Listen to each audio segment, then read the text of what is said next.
Hello everyone, welcome back to my channel Learners Assembly. In basic English, we say go ahead.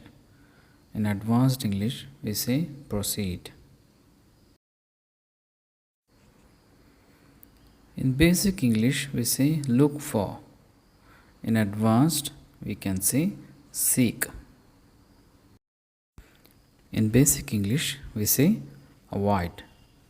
In advanced English, we can say evade. In basic English, we say see. In advanced, we can say observe. In basic English, we say mad. In advanced, we can say insane. In basic English, we say idea. In advanced English, we say notion. In basic English, we say can't. In advanced, we can say unable. In basic English, we say pick up. In advanced English, we can say collect.